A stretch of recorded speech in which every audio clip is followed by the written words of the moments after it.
다 같이 묵도드리심으로 주일날 예배를 하나님 아버지께 드리시겠습니다.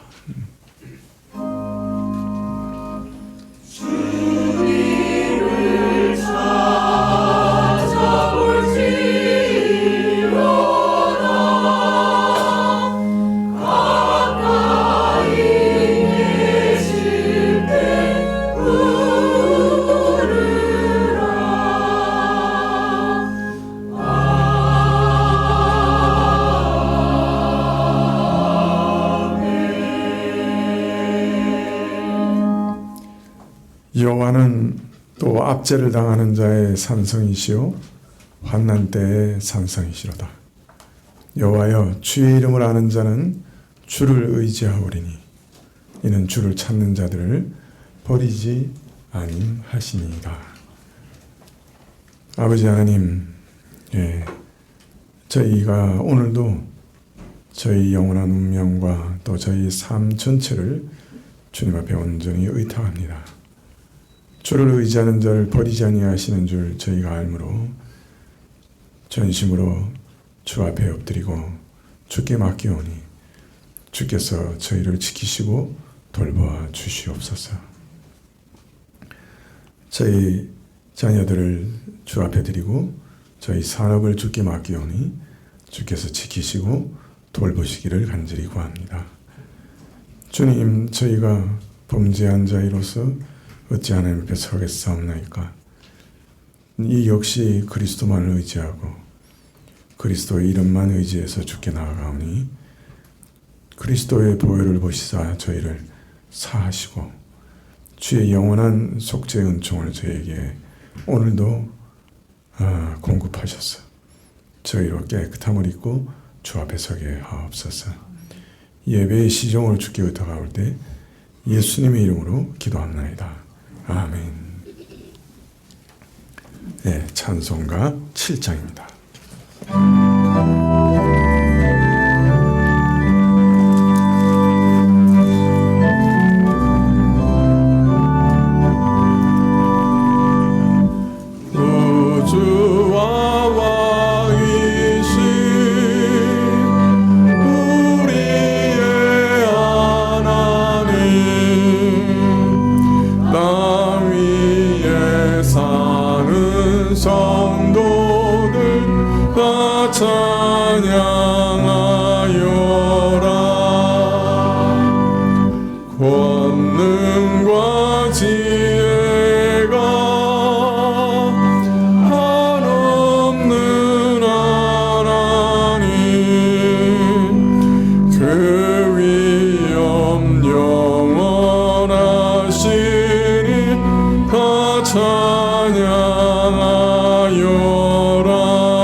교도문은 시편 100편입니다. 100편 1절부터 5절까지 구약 874쪽인데요. 시편 100편 1절부터 5절까지 교독하시겠습니다. 온 땅이여 여호와께 즐거이 부를지어다.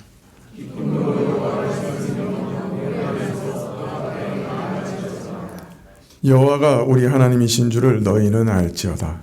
그는 우리를 기르시는 자시요 우리는 그의 것이니 그의 백성이요 그의 기르시는 양이로다.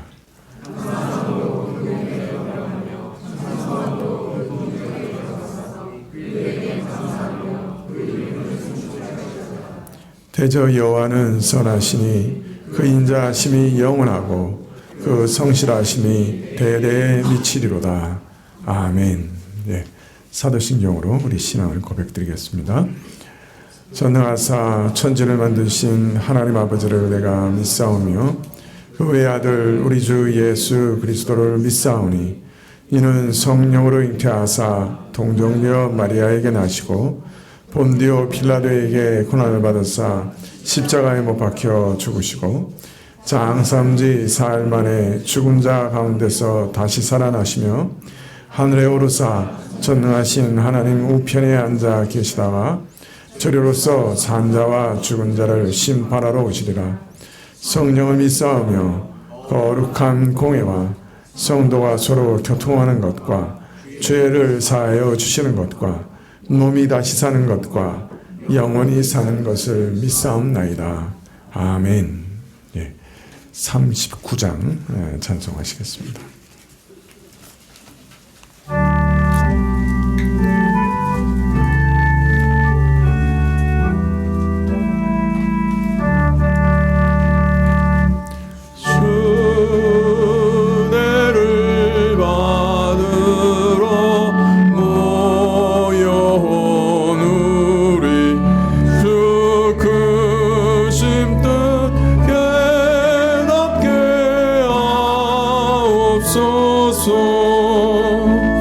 내 고통의 멍에를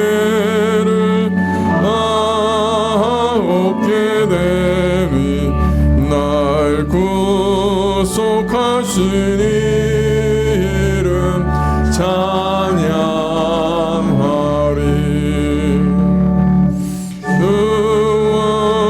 우리를 곁에서 인도하시니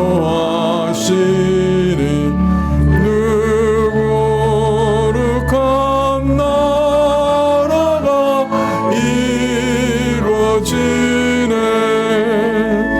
저막이 싸워서 늘 승리하니 큰 영광 주께 돌려 찬양하리. 주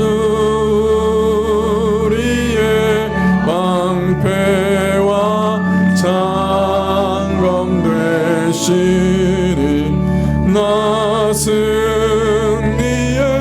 주님을 따릅니다.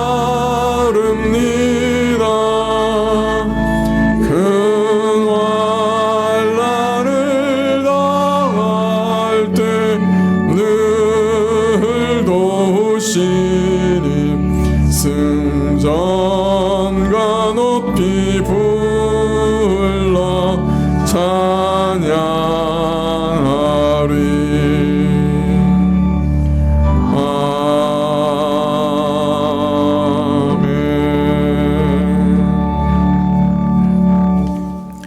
아멘. 광고 말씀 봐주시면 좋겠는데요.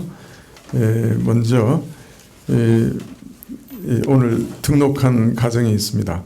우리 함철 성도님 가정이 오늘 정식으로 등록하셨는데요.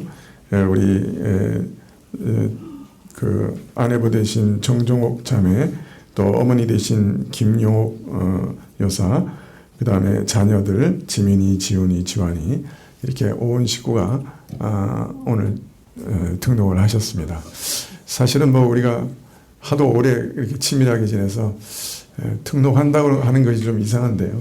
그러나 하여튼 저희가 또 절차가 등록을 받고 또 이렇게 성도로서 모든 의무와 또 권한을 드리는 그런 일이 있기 때문에 오늘 정식으로 등록하셨습니다.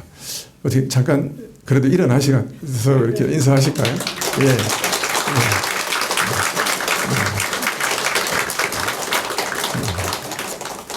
반갑습니다. 교회 소식 봐주시면 좋겠는데요. 오늘 낮 예배 후에 연말 공동의회가 있겠습니다. 올해 이렇게 모든 결산도 승낙해 주시고 또 내년 예산도 받아주시고 하는 그런 전체 교우들의 회의니까요. 우리 교우들 다 가지 마시고 우리 회의에 다 참석해 주시면 고맙겠습니다. 이번 주 토요일 오전 10시부터는 연말 당회가 있겠고요. 다음 주일 낮 예배 후에는 연말 재직회가 있겠습니다. 각 부 구성과 부장, 차장을 뽑는 그런 재직회인데요. 우리 집사님들 기억하시고 다 참석해 주시면 좋겠습니다. 다음 주일 오후 예배 시에는 통합구역 모임이 있겠고요. 성탄절에는 유아 세례식이 있겠습니다. 성탄절 감사헌금은 우리가 장깔뱅 신학교 후원금으로 쓰일 예정입니다. 이 장깔뱅 신학교는 프랑스에 있는 신학교인데요. 3억이 넘는 프랑스어를 쓰는 사람들 가운데 유일하게 있는 개혁주의 신학교입니다. 저희 그 나라에서 한 10개 교회가 돈을 좀 모아서 그 장깔뱅 신학교의 조직신학 교수님 한 분 사례를 담당하고 있습니다.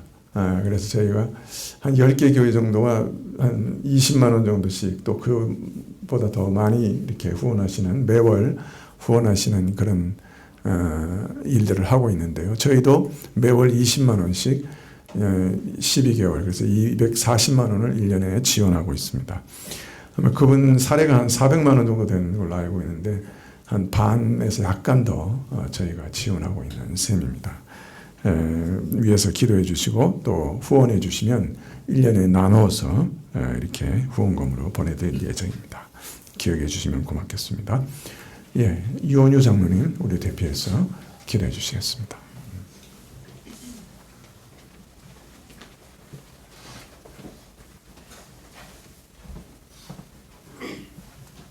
함께 기도드리겠습니다.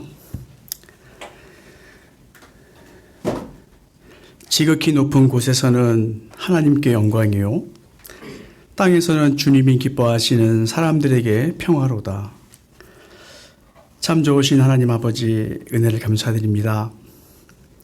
겨울의 한 자락에 우리 사랑하는 믿음의 가족들과 지체들, 또 우리 자녀들과 함께 예배 자리로 나올 수 있도록 인도하여 주셔서 감사드립니다. 따뜻한 봄날에도 한 해를 기대하며 예배 자리로 나올 수 있도록 인도하여 주셨고, 무덥고 습한 여름이 지속되어 우리네 인생이 지쳐가고 있을 때에도 하나님께서는 저의 마음을 붙들어 주셔서 예배의 자리로 나올 수 있도록 인도하여 주셨습니다. 2023년 한 해를 돌아다 보니 참 개인마다, 가족들마다 크고 작은 일들이 끊임없이 일어나 참 고통과 어려움을 겪고 있을 때에도 주님은 늘 우리 곁에 계셨습니다. 무시마다 생각이 불현들 들 때에도 하나님은 우리네 인생을 돌아봐 주셨습니다. 시간이 흐르고 참 계절이 변화하는 끝자락에 되돌아보니 하나님의 은혜가 새벽 아침의 안개처럼 우리 인생 가운데 저희들의 삶 속에 스며들어 오는 것을 예배를 통해 또 발견하게 됩니다. 하나님, 한 해를 마무리하고 새해를 준비하는 12월에 참 마음이 찹찹하고 뭐라 말할 수 없는 후회들로 가득 차고 우리의 욕심과 끊임없는 욕망으로 인해 하나님께서 주신 은혜와 축복을 잃어버린 것 같아 겨울의 날씨만큼 우리의 마음과 생각이 겨울왕국처럼 온통 얼어붙은 것 같습니다. 하나님을 외면하고 떠나버린 인생의 삶이 그렇겠지요. 우린 이런 인생을 살아가는 이들의 삶이 어떻게 드러나고 있는지 매일 뉴스와 수많은 매체를 통해 접하고 있습니다. 하나님이 붙들어 주시지 않고 간섭하지 않는 삶이 어떻게 추락하고 비참하게 역사의 그늘에서 사라져가는 모습을 매일 매체를 통해 봅니다. 하나님, 이 시간 예배의 자리로 나올 수 있도록 인도하여 주시고 우리의 마음과 생각을 하나님께 향하여 하나님의 말씀이 선포되는 곳으로 나올 수 있도록 인도하여 주셔서 감사드립니다. 하나님, 우리의 의지와 소견대로 살아가지 않도록 붙들어 주옵소서. 성경 말씀대로 살아갈 수 있도록 인도하여 주옵소서. 잠깐 살다 안개처럼 살아가는 짧은 인생, 하나님만 바라보고 살아갈 수 있도록 인도하여 주옵소서. 마음을 다하고 뜻을 다하고 힘을 다하여 나를 사랑하면 너희가 심지 않는 과실을 맺게 하고 기업을 주시겠다 약속하신 하나님을 의지하게 하옵소서. 열심히 노력하고 자신의 힘으로 살아내려고 하는 인생, 다른 이들이 갖고 있지 않는 수많은 재물과 재능, 수많은 인간관계 속에서 자신의 존재감을 드러내며 살아가는 인생들, 혹 이곳에 하나님이 계시지 않고 내 인생만 드러난다고 하면 하나님 바라보고 살다 보니 세상에서 마음이 가난해집니다. 신자로 살다 보니 모임이 많은 자리에서 왕따를 당하기도 합니다. 성도로 살다 보니 다른 이들이 가는 출세나 승진도 다른 이들의 것이 되었습니다. 세상의 것들을 취할 수 있는 것들이 참 많았지만 하나님 보고 예배의 자리로 나온 우리 성도님들 자녀들, 세상은 참 어리석다고 미련하다고 하겠지요. 그래도 하나님, 우리 믿음의 선진들이 하나님만 바라보고 갔던 가시밭과 같은 그 고난의 그 길, 우리도 예수님 바라보고 따라가게 하옵소서. 하나님께서 죄인된 우리를 먼저 찾아오셨습니다. 죄 가운데 살아가고 있을 때 예수님을 보내주셨습니다. 또 수많은 물음 앞에 시련과 고난, 고통 가운데 있을 때 십자가의 죽음을 묵상하게 하셨습니다. 신자로 또 성도로 살아간다는 것이 이런 큰 축복받은 것을 예배를 통해 말씀 가운데 듣게 하시니 이보다 복받은 자들이 어디에 있겠습니까? 하나님, 우리의 삶 속에서 예배자로 살아가기를 소망합니다. 우리 학업 중인 자녀들 가운데 하나님의 자녀답게 예배자로 살아가기를 또 기도합니다. 직장에서, 사업처에서 신자답게 예수님의 이름으로 성도로 당당하게 드러내며 예수쟁이의 삶을 살아가기를 소망합니다. 예수님께서 오신 그날 빈방이 없어 가축들이 기거하는 구유에 누우셨던 예수님, 어느 누구도 알아보지 못했지만 들에서 양치는 목동들은 아기 예수님께 찾아와 경배드린 겸손한 마음, 성탄을 앞둔 12월 한 해를 보내면서 하나님께서 믿는 신자들을 위해 우리 사랑하는 독생자를 십자가의 죽음으로 내어주신 아버지의 마음을 묵상하게 하옵소서. 말씀을 전하여 주시는 우리 목사님을 힘있게 붙들어 주시고 교회와 교단을 섬기는 모든 일에 성령 하나님께서 친히 동행하여 주옵소서. 하나님, 교회 가운데 아픔과 슬픔의 소식보다는 사랑하는 이들과 한 해를 더 보낼 수 있도록 인도하여 주셔서 감사드립니다.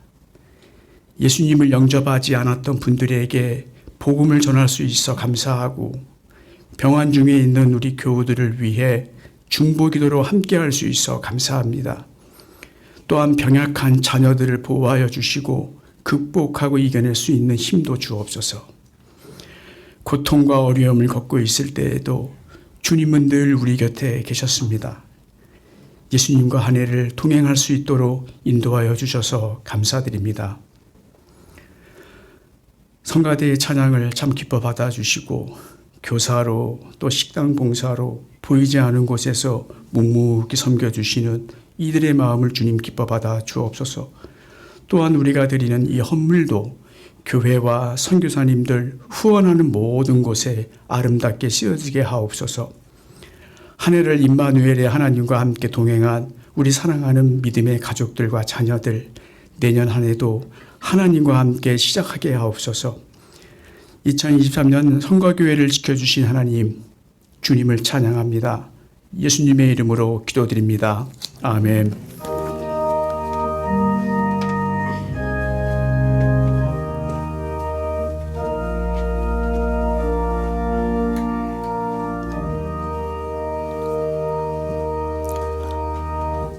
예, 말씀은 누가복음 20장 1절부터 8절까지 말씀입니다. 누가복음 20장 1절부터 8절까지 말씀입니다. 예, 신약 130쪽인데요. 예, 누가복음 20장 1절부터 8절까지 찾으신 줄 알고 봉독해 드리겠습니다. 하루는 예수께서 성전에서 백성을 가르치시며 복음을 전할새 대제사장들과 서기관들이 장로들과 함께 가까이 와서 말하여 가로되 당신이 무슨 권세로 이런 일을 하는지 이 권세를 주니가 누구인지 우리에게 말하라. 대답하여 가라사대 나도 한 말을 너에게 물으리니 내게 말하라. 요한의 세례가 하늘로서냐 사람에게서로냐.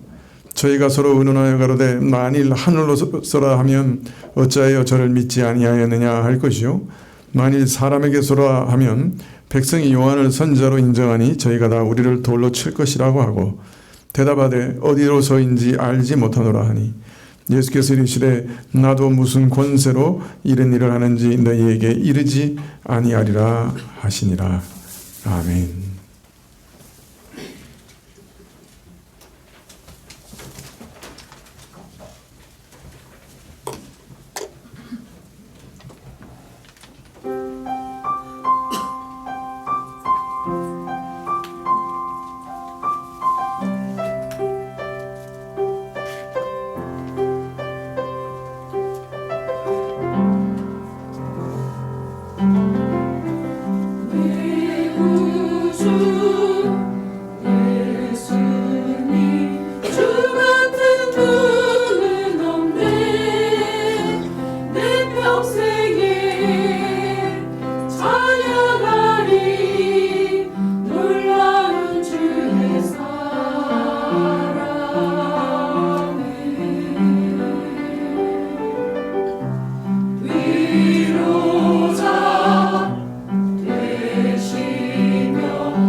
예수님께서는 나귀 새끼를 타시고 왕으로 예루살렘에 입성하셨습니다. 그리고 또 대제사장으로 자신의 성전을 정결케 하셨죠. 진정한 선지자로서 성전에서 날마다 가르치셨습니다. 이처럼 예수님께서 자신의 신분과 권세, 영광을 예루살렘과 이스라엘 가운데 드러내시자 그를 대적하는 움직임도 표면화되기 시작하였습니다. 이러한 움직임은 가장 먼저 이스라엘 다스리는 지도층으로부터 시작되었지요. 그래서 20장 1절에 보면 하루는 예수께서 성전에서 백성을 가르치시며 복음을 전하실새 대제사장들과 서기관들이 장로들과 함께 가까이 와서 말하여 가라되 당신이 무슨 권세로 이런 일을 하는지 이 권세를 준 이가 누구인지 우리에게 말하라 하고 질문을 하였습니다. 사실 이걸 어떤 면에서는 겁박을 했다고 말하기가 하는 것이 옳을 겁니다. 예수님이 성전에서 가르치실 때 찾아온 자들의 면면을 보면 먼저 대제사장들이 왔다. 원래는 대제사장은 한 사람인데 당시에는 대제사장들이라고 불렸어요. 그걸 보면 대제사장을 그만둔 안나스라고 하는 사람도 이 대제사장과 동일하게 취급을 받았다는 걸 알 수 있습니다. 그래서 안나스와 그의 사위 가야바, 그러니까 당시에 대제사장 두 사람이 다 왔다는 걸 알 수 있죠. 이건 대단한 일이죠, 그죠? 지금까지 뒤에서 가만히 이렇게 모든 일을 지휘하고 지도하던 사람이 무슨 일이 생겼는지 급박하게 정면에 나서기 시작한 거예요. 그만큼 이제 일이 급박하게 된 거예요. 다른 사람 시켜서 뭘 하기가 지금 시간이 없는 거예요. 이거 빨리 어떻게 이걸 해결해야 되겠다 생각한 거죠. 그리고 서기관들, 즉 랍비들, 그리고 백성들을 대표하는 장로들. 그래서 이 세 구성원들이 구성하고 있는 회의가 사실 뭐죠? 바로 산헤드린 공회예요. 그러니까 산헤드린 공회의 중요 구성 분자들이 다 한꺼번에 몰려왔다 하는 것을 알 수가 있습니다. 당시 교회 지도자들이 다 온 거예요. 아마도 잘 차려입고 시종들을 거느리고 종자들과 함께 위풍당당하게 나타났을 거예요. 그리고 예수님께 질문합니다. 뭘 질문하느냐? 당신이 무슨 권세로 이런 일을 하느냐? 이 권세를 준 이가 누구냐? 말하라. 예수님께서 왕으로 칭송을 받으시면서 예루살렘에 입성하셨고 성전에서는 장사치들을 내어 쫓으셨고 또 성전에서 가르치고 계셨습니다. 이 모든 일에 있어서 당신 무슨 권세로 이런 일을 합니까? 하고 질문한 거죠. 사실 이런 질문은 일종의 시위였어요. 왜냐하면 당시에 이 성전에서 가르치려고 하면 이 랍비들에게 오랫동안 교육을 받은 다음에 이 사람도 이제 랍비다라고 하는 그 인정을 받고 그래서 이 유대 종교 지도자들로부터 가르칠 자격을 인정받아야만 이 성전에서 가르칠 수가 있었던 거죠. 오늘날도 대학 같은 데서 아무나 와서 강당에 서서 내가 가르치겠다 그러면 이렇게 다 가르쳐 줍니까? 강단을 막 열어 줍니까? 전혀 그렇지 않죠. 오랫동안 박사학위 받는 과정을 거쳐서 그죠? 오랫동안 공부하고 그 박사 밑에서 또 박사를 받고 그래서 나중에 교수로 임명되었을 때 대학교 강단에 설 수 있는 거 아닙니까? 똑같아요. 당시에도 랍비에게 아주 오랫동안 교육을 받았어야 돼요. 그리고 그도 이제 랍비라고 칭함을 받고 랍비 교육 후에 시험을 받고 또 그래서 그 종교 지도자들 앞에서 다 그 랍비로 이렇게 인정을 받아야만 성전에서 가르칠 수 있는데 이거 전혀 뭐 정말 시골에서 그냥 배웠는지 못 배웠는지도 알지 못하는 그죠? 그런 사람이 갑자기 성전에서 나타나서 막 가르치니까 이 사람들은 지금 아니 우리는 당신을 인정할 수 없다. 당신이 무슨 권세로 이런 일을 하느냐? 우리가 한 번도 당신한테 이런 일을 할 수 있도록 허락한 적도 없고 권한을 준 적도 없고 권세를 준 적도 없다. 그러니까 다른 말로 말하면 이게 시위하는 거예요, 일종의. 당신이 무슨 자격으로 이런 일을 해? 우리가 한 번도 당신한테 자격을 부여한 적이 없는데. 이런 말이죠. 동시에 이것은 예수님을 함정에 빠뜨리려고 하는 일종의 시험이고 시도이기도 했습니다. 예수님께서 어떤 면에서는 자기들 보기에는 이제 아나무인인 거죠. 바리새인들이 와가지고 저 당신을 왕이라고 이렇게 칭송하는 저 사람들 좀 침묵하게 해달라, 금지해야 되는 거 아니냐 이렇게 얘기했을 때도 묵살해 버리셨죠. 또 성전에서 정화하는 일을 하시고 참 또 성전에서 막 허가도 없이 막 가르치시고 이러니까 이게 참 예수님을 이제 죽이기로 딱 결정을 내렸죠. 그러나 백성들이 다 예수님께 귀를 기울이고 경청하고 있는 때문에 예수님을 해야 할 방도를 이제 찾지를 못하고 있었습니다. 그러나 더 이상 이제 이 일을 그냥 방치할 수도 없는 거예요.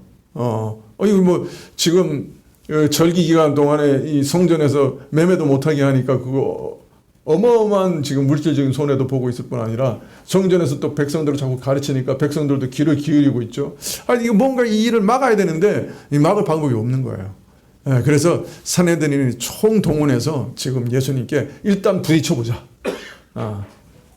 그리고 아마 이 사람들이 기대했던 거는 예수님께서 이 질문을 할 때 어떤 잘못된 대답을 혹시라도 하면 그것을 트집 잡아서 이제 예수님을 제어할 수 있으리라. 그래서 예수님과 일단 부딪히고 그 다음에 가장 중요한 우리가 당신을 허락한 적도 없는데 당신은 무슨 권세로 이런 일을 하느냐 하고 윽박지르면서 예수님을 제어하려고 이제 나온 것이죠.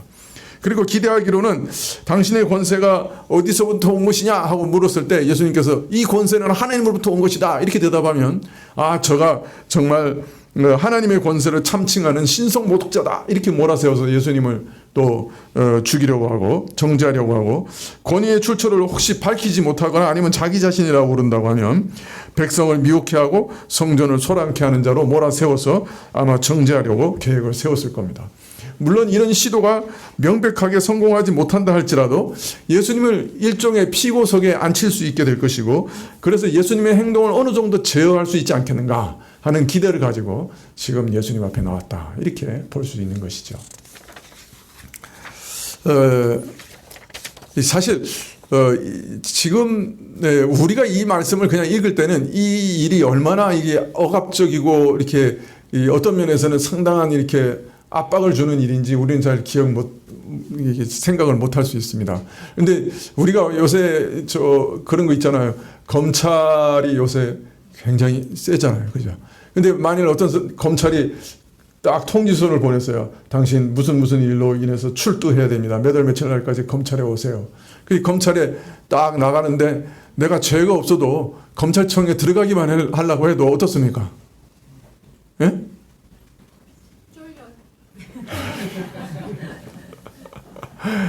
일개 검찰 그죠? 도 우리를 부르면 그죠? 이거 되게 두려울 거예요. 그런데 지금 이거는 검찰이 아니라 그 교회 온 지도자들이 다 모여 있는 거예요. 그죠? 대제사장과 뭐 유명한 랍비들 뭐 거기다가 백성을 대표하는 장로들 뭐 온 이스라엘에 권세 있는 사람들은 다 모여가지고 와서 야, 당신 무슨 권세로 지금 말씀을 전하냐? 이 성전에서 왜 이런 소란을 피워? 라고 따지고 있는데, 그것도 뭐, 정말 이렇게 초라한 옷을 입으시는 우리 예수님, 정말 그죠? 그런데, 뭐, 그냥 이렇게 온갖 화려한 옷 다 입고, 옆에 그냥 시위하는 뭐 종자들 다 이렇게 서 있고, 아마 몽둥이도 들고 있었고, 도끼도 들고 있었고, 칼도 들고, 창도 들고 왔을지도 몰라요. 이런 살벌한 상황 가운데서 이제 예수님과 마주친 거예요. 여러분 한번 상상을 해보세요. 우리 같으면 다리가 후들후들 떨렸을 거예요. 자, 그런데 예수님께서 아주 기이한 말씀을 하십니다. 이 질문에 대해서 3절에 대답하여 가라사대 나도 한 말을 너에게 물으리니 내게 말하라. 요한의 세례가 하늘로서냐 사람에게서로냐.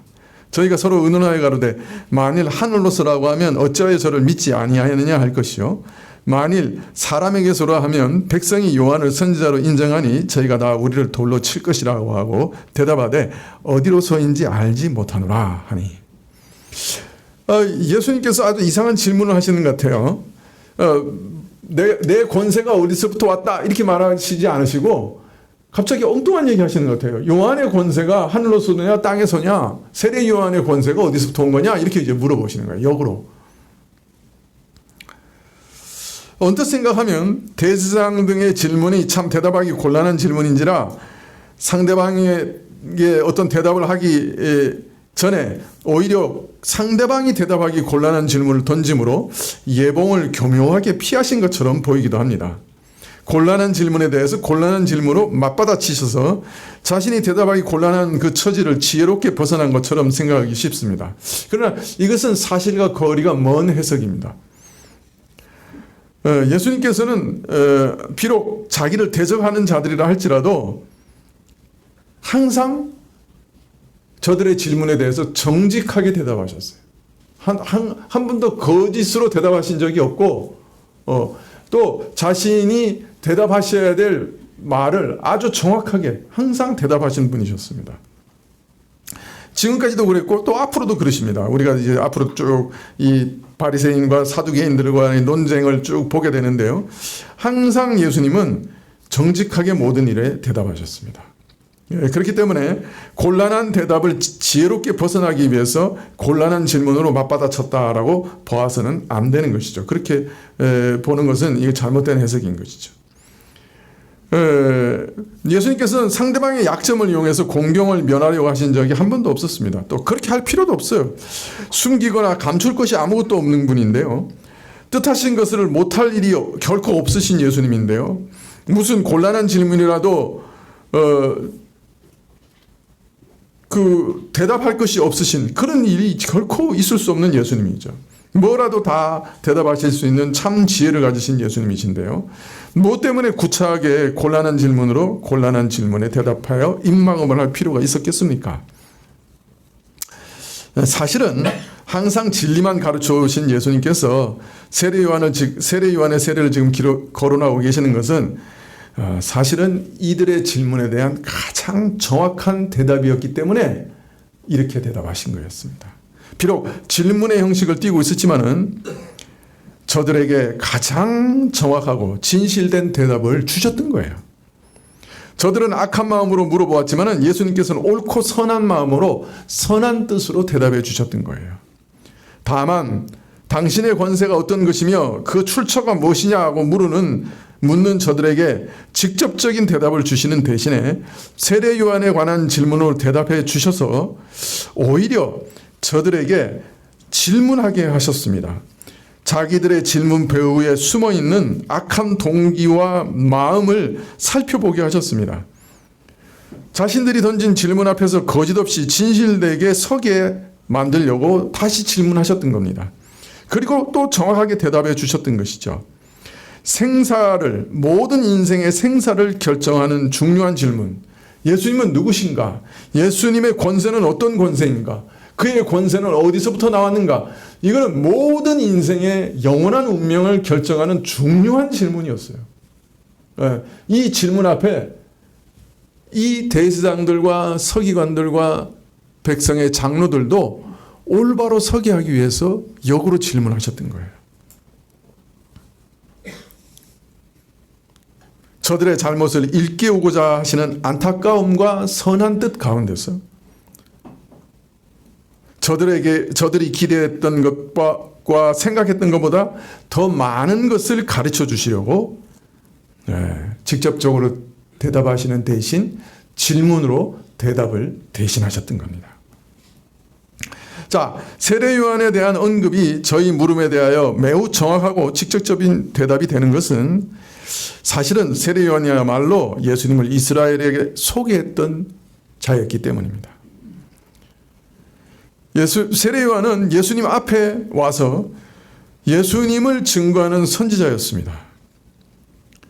요한의 베푸신 세례의 근원에 대해서 되물으신 것은 실질적으로 요한이 증거하는 예수님과 또 예수님께서 행하시는 일의 근원에 대한 정확하고 충실한 대답이었습니다. 예수님께서 어떤 분이시며 그의 권세가 누구로부터 주어졌는지에 대해 세례 요한만큼 확실하고 분명하게 밝힌 증인이 없었기 때문이죠. 요한의 세례가 하늘로서냐 사람에게서냐라고 물은 질문은 바로 이런 사실을 우회적으로 일깨우신 말씀이었습니다. 야, 너희가 왜 새삼스럽게 나의 권세와 권위에 대해서 묻느냐? 나에 대해서 증거하는 수많은 옛 선지자들의 증언을 너희가 알지 못하느냐? 그들을 다 접어둔다고 해도 세례 요한이 가장 확실하게 나에 대해서 증거하지 않았느냐? 너희는 그 증거를 듣지 못하였느냐? 이러한 뜻이 이 질문에 함축되어 있었던 것이죠. 세례 요한은 이렇게 온 이스라엘 앞에서 선포했습니다. 나는 너희로 회개케 하기 위하여 물로 세례를 주거니와 내 뒤에 오시는 이는 나보다 능력이 많으시니 나는 그의 신도 들기 감당치 못하겠다. 나는 그의 노예가 되는 것도 종이 되는 것도 그래서 그 종이 돼서 그의 신발을 들고 다니는 것조차도 내가 감당할 수 없는 사람이다.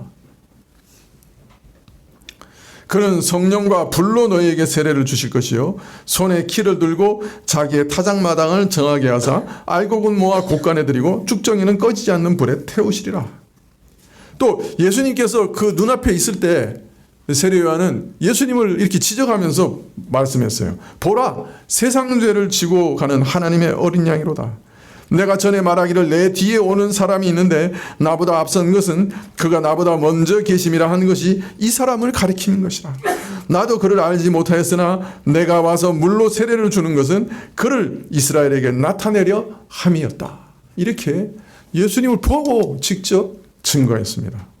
즉 요한이 와서 세례를 준 것은 그리스도를 이스라엘에게 나타내기 위한 것, 예수님을 이스라엘에게 나타내서 바로 이분이 메시아이십니다 하는 것을 드러내기 위해서 세례를 줬다. 또 예수님에 대해서 세례를 통해 증거한 것을 너희가 다 봤고 또 온 이스라엘이 다 듣고 보지 않았느냐? 이보다 확실하고 구체적인 증거가 또 있을 수 있느냐라고 질문하셨던 것이죠. 더하여 요한의 세례가 하늘로서냐 사람에게서로냐 하고 물으신 것은 이 요한의 세례가 바로 하나님의 증언이었다 하는 것을 강조하여 말씀하신 것이었습니다. 즉 요한의 세례가 사람으로 말미암은 것이 아니라 하늘의 권능으로 하나님의 권위로 주어진 것이라고 하는 것을 증거하셨던 것이죠. 자, 요한의 세례와 사역이 참으로 하나님으로 말미암은 것이라고 하면 그가 증언한 사역의 핵심인 예수님에 대한 요한의 증언도 결국 하나님으로부터 온 것일 수밖에 없지 않느냐. 말하자면 요한이 나에 대해 증거한 바로 그 증거는 하늘로서 온 계시가 아니냐라고 질문하셨던 것입니다. 네, 요한이야말로 가장 마지막 선지자로서 내가 메시아라고 하는 것을 온 이스라엘에게 가장 확실하게 증거했고 또 그가 증거한 그 모든 증언은 하늘의 계시였던 것을 너희가 어찌 이해하지 못하느냐 하고 질문하셨던 것이죠. 예수님께서 이처럼 세례 요한의 세례를 언급하신 것은 지금 살기등등하게 예수님께 해명을 요구하는 이들이 무엇을 잘못하고 있는지 정확하게 일깨우시기 위해서였던 것이죠. 예수님에 대한 확실한 증거가 없었던 게 아니에요. 예수님께서는 지금 세례 요한의 증거만을 지적하셨지만은 수많은 옛 선지자들이 허다한 예언들을 통해서 예수님 오실 것 그리고 예수님께서 행하신 일들을 다 예언하고 있었습니다. 또 예수님 자신이 수많은 표적들을 통해 자신이 하나님의 아들이라고 하시는 것을 계속 증거하고 계셨습니다. 오늘 그가 성전에서 가르치시는 그 가르침의 위엄과 그 내용이 바로 그가 하늘의 것을 증거하시는 하늘의 신령한 선지자라고 하는 것을 명백하게 보여주는 증거였습니다. 이 모두가 다 예수님이 누구신지 그 권세를 증거하는 증거들이었는데 증거가 확실한데 문제는 저들이 자신들의 악한 마음을 쫓아서 증거들을 외면하고 있는 것이죠.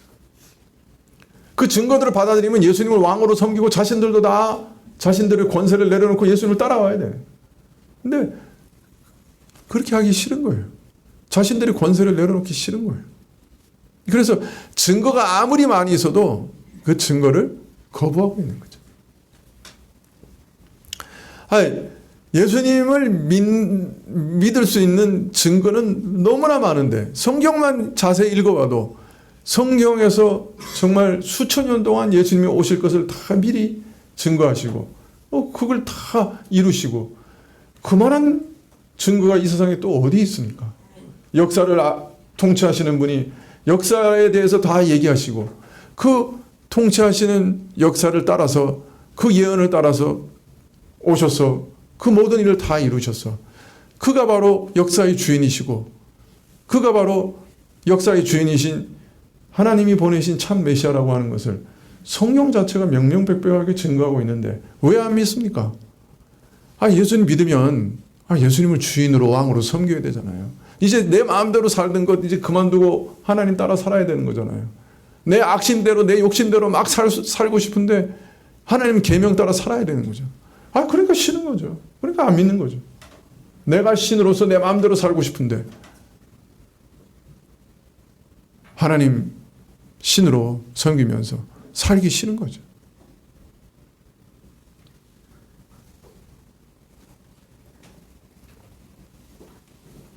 예수님께서 요한의 세례를 거론하신 것은 바로 문제의 핵심, 이 사실을 드러내려고 하셨던 거죠. 너희가 증거가 없느냐? 아니다.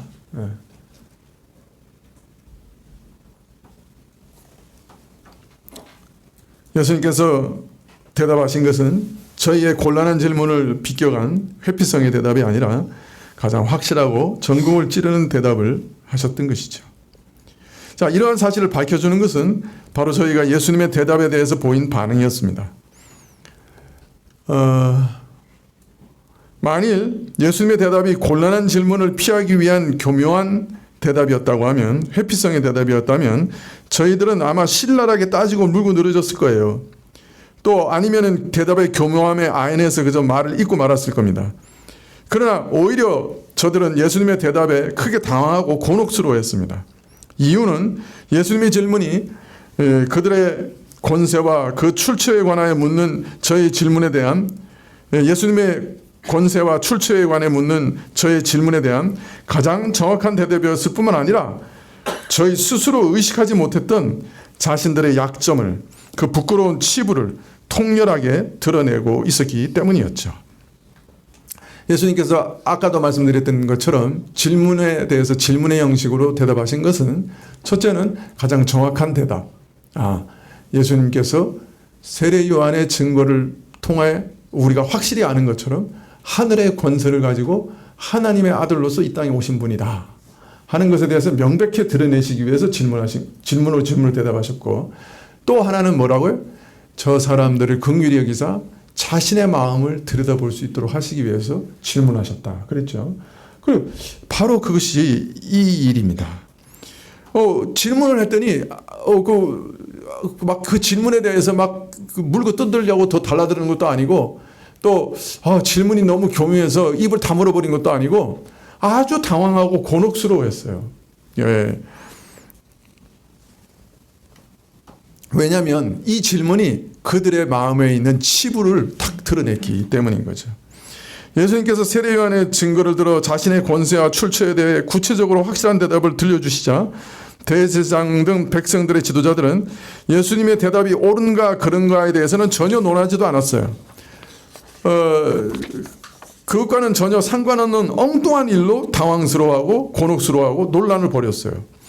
예수님의 대답이 사실이냐 아니냐를 두고 논란을 벌인 게 아니고, 세례 요한의 증거를 우리가 인정할 것이냐 아니냐 할 것을 두고 논란을 벌였습니다마는, 그 논란의 핵심도 요한의 증거가 옳았느냐 아니냐 그것도 아니었어요.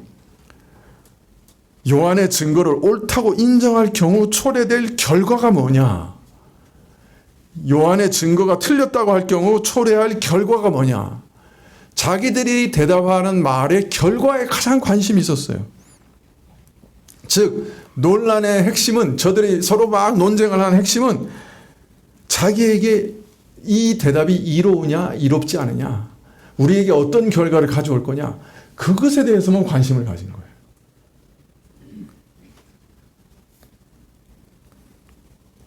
저희가 세례 요한을 믿지 아니하고 그 증거를 거부한다는 사실을 잘 아시면서도 세례 요한의 세례의 근원에 대해서 물으신 까닭은 저들이 이스라엘의 지도자로서 예수님께 그의 권세와 출처를 밝히라고 위압적으로 요구한 진정한 동기가 진리나 사실을 확인하기 위해서가 아니라 결국 자신의 권력과 권세와 이익을 지키기 위해서 예수님을 억압하고 윽박지르기 위해서 질문했다고 하는 것을, 그리고 예수님이 보여주시는 명명백백한 모든 증거들을 그 이유 때문에 거부하고 있다는 부끄러운 사실을, 즉 말하자면 저희도 잘 의식하지 못하는 그 치부를 사실은 예수님께서 이 질문을 통해 드러내고 계신 것이죠.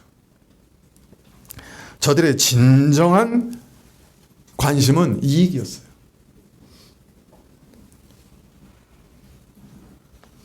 저들은 어느 쪽도 자신에게 이롭지 못하다고 해로울 뿐이라고 판단해서자 주저함 없이 우리는 어디로서인지 알지 못한다 하고 대답을 회피해버립니다. 만일 하늘로서라고 하면 어찌하여 저를 믿지 아니하였나 할 것이고, 만일 사람으로서라 하면 백성이 요한을 선지자로 인정하니 저희가 우리를 돌로 칠 것이다. 예, 요한을 선지자로 인정하면 자동적으로 예수님에 대해서도 인정할 수밖에 없게 되고 이 일이 끝나버릴 거예요. 요한의 선지자 아니라고 또 거부하면 백성들이 들고 일어나서 자기를 돌로 칠 것이다. 그러니 우리는 세례 요한의 세례가 어디로서부터인지 답변하지 않겠다. 저의 이런 말에서 그들의 관심은 진리에 있지 않고 오직 자신의 이익에 있을 뿐이라는 사실이 드러나고 맙니다. 부끄러운 치부가 드러나는 거죠. 저들이 예수님에게 당신의 권세가 무엇이며 그 출처가 어디냐라고 당당하게 물으면서 윽박하면서 대답을 요구했습니다마는 정작 예수님께서 주신 답변에 대해 사실 여부나 진리 여부는 따지지도 않습니다. 그들의 관심은 오직 자신의 이익에 있었기 때문이죠. 계속 내가 백성의 지도자로 살아남아서 백성의 신앙과 종교심을 이용해서 명예와 권세와 재물 등 이익을 챙길 수 있을 것이냐, 거기에만 온통 관심이 쏟아져 있었기 때문에 이런 지위와 이익이 위태롭게 된다고 생각하자 미련 없이 진리를 버렸습니다. 예, 논의조차 하지 않고 헌시작처럼 버려버렸던 것이죠. 예수님께서는 단 한 가지 질문으로 자신이 하늘로부터 온 분이라고 하는 것을 명백하게 대답하셨고, 그러나 저들이 왜 지금 이 질문을 하고 있느냐? 자신들의 이익 때문에, 자신들의 권세를 유지하기 위해서 예수님을 엇박지르고 있다 하는 사실을 이 질문 하나로 다 드러내셨던 거죠.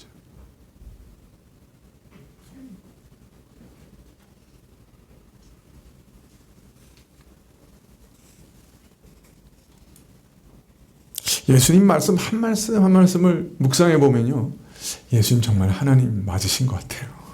맞으셔요. 이걸 사람의 지혜라고 할 수 없어요. 앞으로도 이제 계속 문답이 나오는데요, 한 말씀 대답하시는 것이 정말 하나님이 지혜구나, 하나님이시구나, 참 선지자시구나, 그것을 보게 됩니다. 성경에 예수님이 하나님이시고 메시아라고 하는 증거가 가득해요. 사실 20장 8절에 예수께서 이르시되 나도 무슨 권세로 이런 일을 하는지 너희에게 이르지 아니하리라 하시니라. 진리를 알고자 하는 관심과 열의도 없으면서, 만일 진리로 확인이 되면 받아들일 것이다 하는 그런 마음도 없으면서, 이미 마음으로 자신이 정한 결론을 따르고자 거기에서 벗어나기를 거부하는 그런 마음을 정하였으면서도 그 밑바닥에는 결국 자기의 이익을 지키고자 하는 그런 동기에서 묻고 또 질문하는 이들에게 대답을 해봐야 무익함을 아셨기 때문에 대답을 거부하셨다고 말할 수도 있겠습니다마는, 그러나 이것이 답변을 거부하신 이유의 전부는 아닐 것입니다. 왜냐하면 예수님께서는 듣는 자들의 불신앙에도 불구하고 지금까지 가는 곳마다 듣든지 안 듣든지 복음을 전하셨기 때문입니다. 그런 만큼 예수님께서 더 이상 대답을 거부하셨다 하는 것은 매우 심각하고 또 깊은 의미가 거기 담겨 있다고 할 것입니다. 지금까지 한 번도 참 듣든지 안 듣든지 복음을 전파하시면서 또 모든 일을 정직하게 대답하시면서 또 계속해서 또 가르치시고 또 가르치셨는데 지금은 대답하지 않으시겠다라고 말씀하셨던 거예요. 왜 이렇게 대답하셨느냐?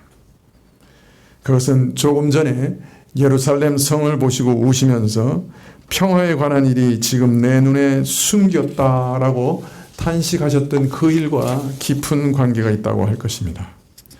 하나님께서는 이사야에 예언하시기를 저들이 보기는 보아도 알지 못하고 듣긴 들어도 듣지 못하게 될 것이다. 눈뜬 장님이 될 것이다. 저들의 불신앙은 이러한 영적 맹목으로 인해서 그 결과로 주어진 것이다. 이사야가 예언한 대로 하나님께서 지금 저들의 눈을 감기시고 저들의 길을 막으셨기 때문에 저들이 아무리 증거를 보아도 그 증거의 의미를 볼 수 없는 상황이 되었다 하는 것을 깨달으셨기 때문에 더 이상 대답을 거부하신 것이 아닌가. 저들의 맹목을 그대로 버려두려 깨닫지 못하게 하시는 것이 하나님의 뜻이라고 하는 것을 확인하셨기 때문에 나도 더 이상 너에게 말하지 않겠다. 대답하신 것이 아닌가 짐작이 됩니다. 네, 여러분, 불신앙은 사실 우리 자신에게 그 원인을 찾아야 합니다. 믿으라고 간곡하게 구원하고 전하고 해도 왜 거부하는가?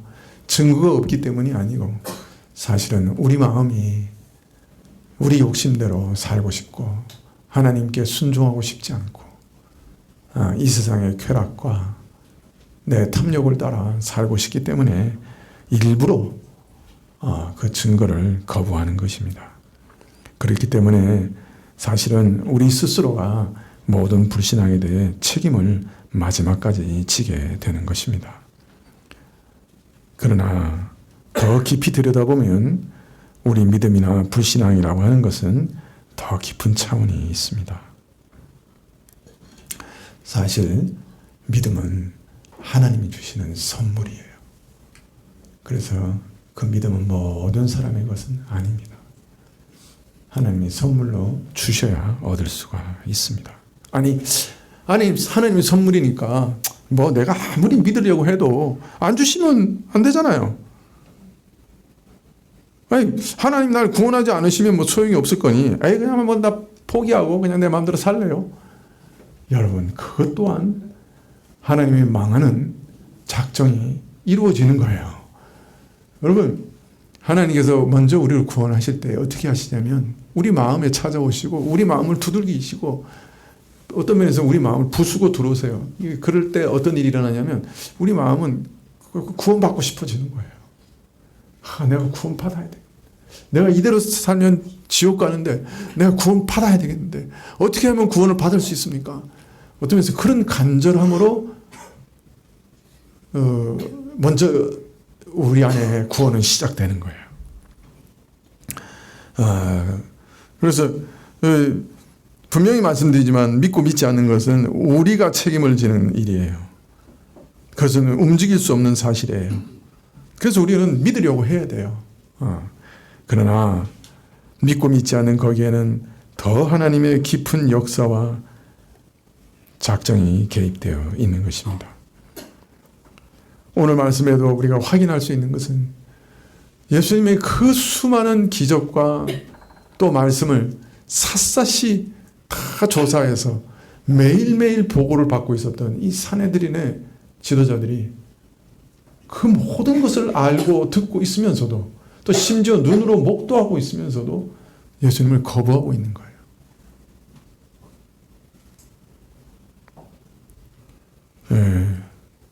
하나님께서 눈을 감고 길을 막으시면 그건 아무도 믿을 수가 없는 것입니다.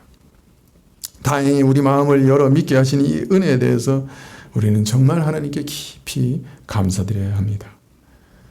믿는다는 건 어찌하다가 우연히 된 일 아닙니다. 사실 내가 믿겠다 결심해서 된 일도 아닙니다. 하나님이 기적과 이사를 경험했기 때문도 아닙니다. 말씀드렸잖아요.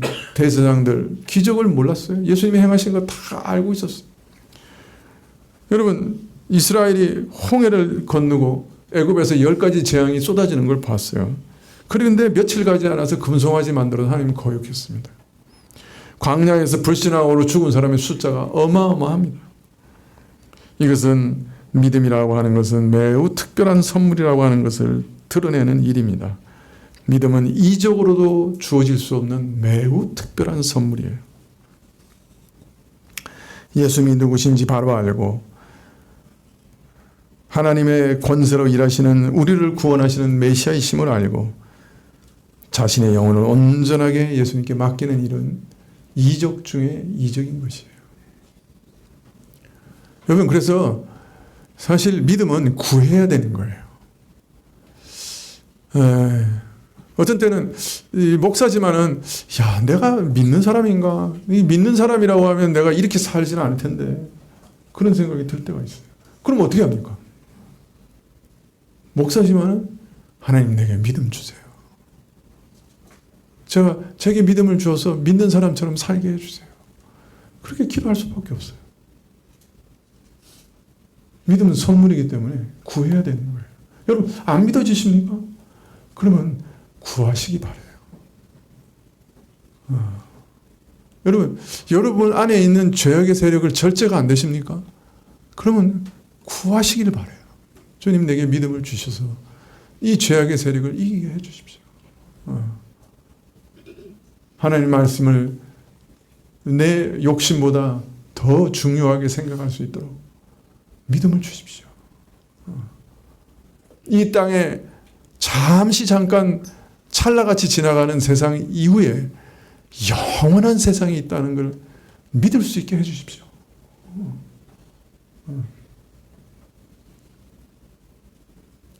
믿음은 자꾸 구하셔야 되는 거죠.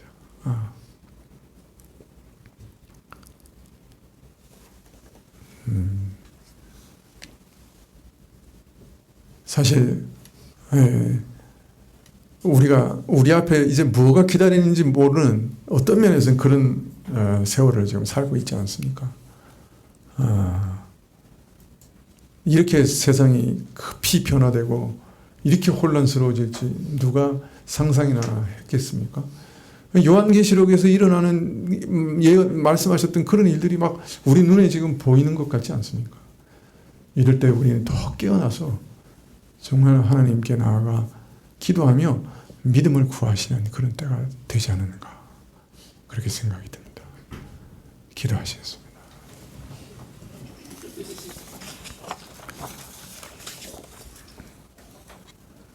아버지 하나님, 참 세상 사람들은 이익을 구하기 위해서 믿음을 저버립니다. 팥죽 한 그릇에 하나님 나라의 상속권을 팔아먹은 에서처럼 이 땅의 찰나적인 기쁨과 이 세상의 찰나적인 것들을 위해 영원한 것을 그저 팔아먹습니다. 그저 이 세상의 찰나적인 쾌락 하나에 영혼을 팔아먹습니다. 하나님, 우리는 그렇게 하지 않도록 도와주십시오. 우리에게 참된 믿음을 주셔서 영원한 세상이 기다리고 있고 영원한 심판이 우리 앞에 있고 우리의 삶이 참으로 하나님의 존전에 드러나는 날이 있음을 믿게 해주십시오. 그리고 참으로 예수님을 가장 사랑하고 예수님을 따라 살다 그 앞에 서게 하여 주십시오. 예수님의 이름으로 기도합나이다. 아멘. 433장 찬송하시겠습니다.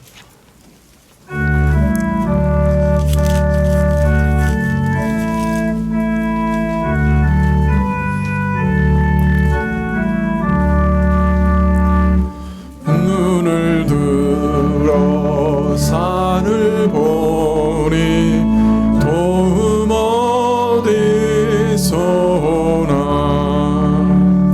천지 지은 주 여호와 나를 도와주시네. 너의 발이 실족자 함께 주가 깨어 지키며 택한 백성 항상 지켜 길이 보호하시네. 도우시는 하나님이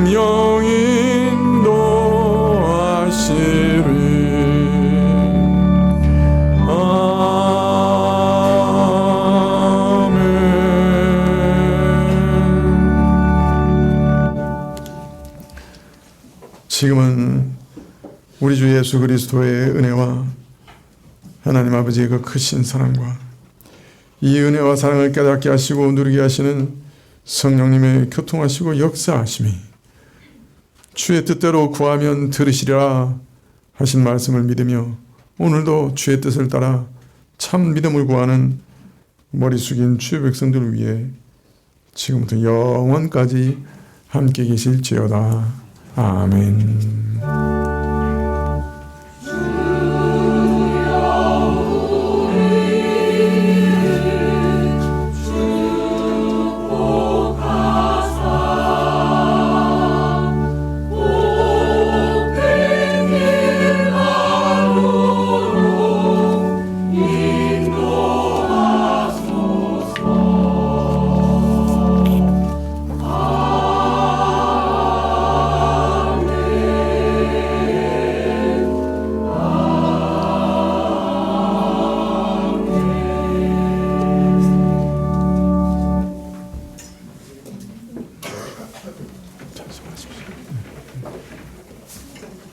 찬송하십시오.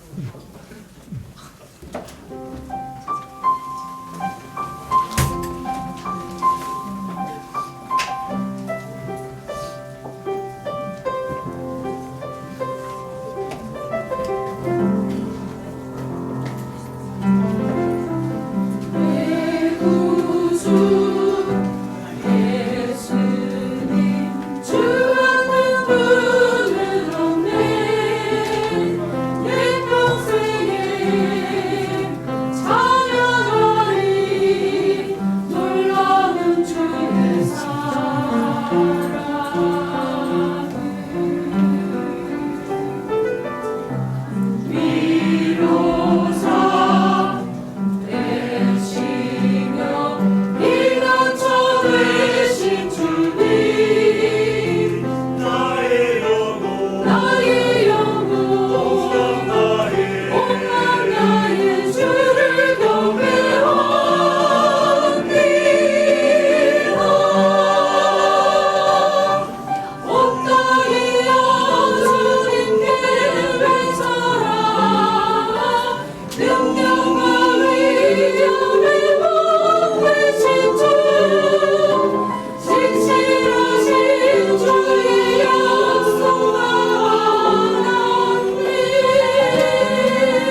예, 공동회의 시작하겠습니다.